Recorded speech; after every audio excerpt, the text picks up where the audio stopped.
If your house isn't selling, chances are it's more than just the market. In fact, it could actually be something that you have in your home. And whether that something is turning buyers away or even putting your safety at risk, the things that you leave out could be a deal breaker. So while you might think that you've done everything right, if you're overlooking any of these key factors, you could be unknowingly sabotaging the sale of your home. And so what I'm going to do is in this video, I'm going to reveal 7 things you should never leave in your home when selling. And just a heads up, a few of the things that I'm going to be talking about, specifically the last one, might just ruffle a few feathers, but I'm going to be okay with that because at the end of the day, my main goal here is to help you sell your home faster and with less risk by avoiding these specific mistakes. All right, so let's kick things off with something that a lot of sellers don't even think about, and that is your medications. You really need to make sure that you have your meds put away, especially the ones that could be more addictive. So go ahead, tuck those away in a safe place somewhere. Because unfortunately, there are people out there who might be snooping around for your medications, going through your cabinet during your showings and your open houses, looking for their next fix. Even Matthew Perry, when he was battling his addiction, he admitted that he would actually go through open houses just to raid the medicine cabinets looking for pills. He even joked that people probably thought there is no way that Chandler just came in and stole from us. It's a tough reality of addiction. And, while I think we should have empathy for those that are struggling, we still need to protect ourselves and our stuff. So don't leave any of your medications lying around in easy to reach spots. Lock them away, either lock them away, hide them, or take them out of your house completely. Now, by the way, if you're new to this channel, my name is Glen Hopkins, and I create videos all about Canadian real estate and my local market of Surrey and White Rock, BC. So if that is something you're interested in, be sure to subscribe to the channel now, and that way you won't miss out on any of my upcoming videos. Also, if you'd like my help with either buying or selling a home, there is a link in the description box below where you can schedule a call with me. All right, so the second big thing that a lot of sellers tend to overlook is their valuables. And I'm talking about things like, your jewelry, your watches, cash, small electronics, basically anything that's valuable and is easy to grab and walk away with. Because unfortunately, there are a lot of people out there who aren't actually interested in buying your home. They're interested in what they can steal from it. And it's not just about at those open houses. They're also snooping your listing online, and they're zooming in to see where you might have your valuables. And the reality is thieves know exactly where to look, and they're familiar with all the usual hiding spots for looking for things like cash and jewelry. So your best bet is to either lock those things up, hide them in a safe, a hidden safe, or just remove them altogether from the house while your home's on the market. It's always going to be better to be cautious now rather than regret it later on down the road. The third thing is pet smells and pet evidence. Now, I love pets as much as anyone else, but not everyone does. And even those that do love them, they don't want to smell your pets. And trust me, other people smell what you don't. You remember those nose blind commercials that Febreze used to advertise?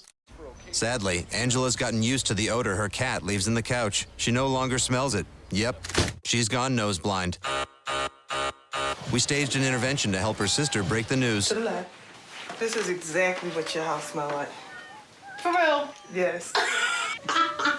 At the end of the day, pet odors and fur can be a real deal breaker, especially for buyers with allergies or for those who just aren't into animals. Now, I'm not saying that Febreze is the ultimate solution to all of your pet smells, but those commercials, they really do make a good point, don't they? First impressions matter, and if your house has an odor that maybe you're nose blind to, it's going to turn a lot of buyers off very quickly. So if you do have pets or maybe even smelly teenagers, it might be worth a little spritz of that Febreze here and there. But here's the thing, just masking those odors is not going to be enough. You've really got to get to the root of the problem. And that means deep cleaning your carpets and your rugs, vacuuming regularly, and maybe even having those pets stay with a friend or a family member during the showings. And of course, if there's been any accidents in the house, get those spots professionally cleaned or replace the areas if they are actually needed to be replaced. You don't want to see those stains.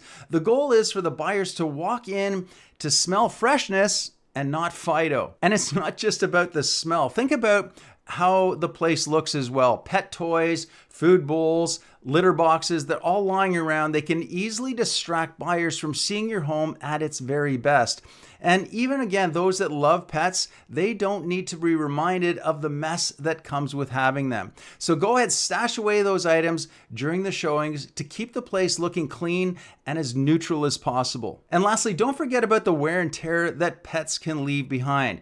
You know, those scratches on the door, the chewed up trim, the fur covered furniture, they can all signal to buyers that your home might need some extra TLC. So it's worth fixing these little things before you list to make sure that your home is going to show at its absolute best. All right, so I think we've covered the pet stuff pretty well. Next up is your personal photos and memorabilia. Now, when buyers walk into your home, they want to picture themselves living there. So it's really important they don't feel like they're intruding on someone else's life. What I mean is those family photos and sentimental mementos and things, no matter how lovely they are to you, they can actually create a barrier for potential buyers. You know, when they see all of your personal stuff, it keeps reminding them that this is your home and not theirs. So the goal is to make the space feel as kind of like a blank slate where they can imagine building their own personal memories with their family. But it's not just about making your space neutral for buyers. It's also about protecting your privacy and your safety. So you really want to take down all of your personal photos or anything at all that might reveal who and your family are to complete strangers. And this is going to include things like your child's name on their bedroom door, like so many people do, or maybe even have your child's name above their bed. You know, unfortunately, there are people out there who might use that information for the wrong reason. So it's always best to err on the cautious side here. Now, on the topic of privacy, make sure that you're also tucking away any personal documents, things like, you know, your bank statements, credit card bills, or even those odd love letters that you've held on to for all these years. You don't want to share these things with anyone snooping through your paperwork or stumbling onto things that are absolutely none of their business. So make sure that you keep that stuff out of sight and, if possible, locked away. And while we're at it, don't forget to store away those things like, personal photos, personal journals, albums, sentimental keepsakes. These kind of things, they can reveal a lot about your personal life, and they might even be vulnerable to theft or nosy visitors during those showings. Now, the way I look at it is that when it comes to your family's privacy and safety, it's always going to be better to be safe than sorry. All right, next up is clutter and furniture overload. We all have that stuff, but when it comes to selling, less is definitely going to be more. And whether it's shelves crammed with books or a collection of vintage knickknacks or, countertops covered with gadgets and clutter really makes your home feel smaller and more chaotic. The more clutter you've got, the harder it's going to be for buyers to focus on the space itself. But clutter isn't just about those little trinkets, okay? Having too much furniture can be just as much of an issue. Big, bulky couches, oversized coffee tables, and too many chairs can make a room feel cramped and smaller than they actually are. When you're selling, it's always going to be a good idea to scale back a little bit and create a clean, open space. So consider removing any extra pieces of furniture that you might have to give your room a more spacious and inviting kind of a vibe. The ultimate goal here is to make your space feel airy, organized, and easy for buyers to envision themselves living in. To give you a mental image of what I'm talking about here, think about what it feels like when you walk into a model home. They're always spotless. They're spotless with minimal furniture and minimal decor. And have you ever noticed how many model homes, when you walk into them, they rarely have a TV? That's because TVs take up a lot of space and, well, they don't exactly add much of an aesthetic to the room, do they? Now, I'm not suggesting here that you have to get rid of your TV. I know that's a big ask for most sellers, but when you're showing your home, consider at least streaming something like a travel video, or maybe some relaxing scenes, some music, or even just a virtual fireplace, depending on the season itself when you're showing your home. Because a simple touch like that, it's going to look way better than a big blank black TV screen that's staring back at people. All right, now in just a minute, I'm going to reveal the number one thing that you should never have in your home when you're trying to sell it. But before I do that, there is one other thing that a lot of people don't seem to think about. And that is, if you're sadly going through a separation or a divorce, you do not want to make that obvious to buyers walking through your home. Savvy buyers, they can pick up on certain cues very quickly. In fact, when I'm working with buyers, signs of a separation or a divorce is something that I will actually look for and I will point out. And, I understand that might sound a little bit harsh, but at the end of the day, it is your realtor's job to help you get the best deal possible. And to do that, having insight on a seller's reasons for selling, those things can come in handy during the negotiations.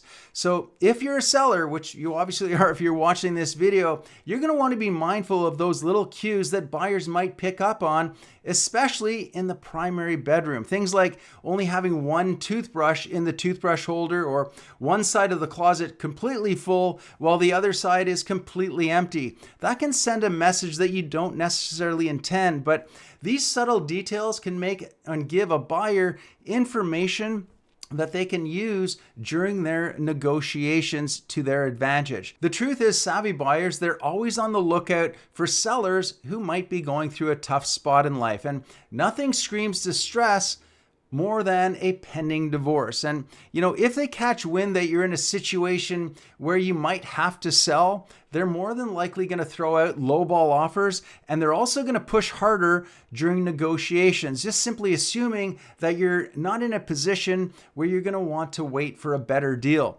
So, if you are in that situation where you're going through a separation or a divorce, it's smart to stage your home as though everything is still normal. You want to keep those extra clothes, accessories, and the toiletries in place to create an appearance of stability. The key here is not to tip your hand. Keep buyers focused on the value of your home and not your personal situation. All right, so here is the big one. The one thing you definitely don't want to have in your house when you are selling, and that is you.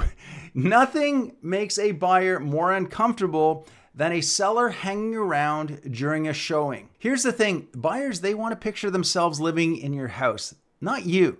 And the moment that you are there, they're not just judging your home anymore, they're also going to be sizing you up.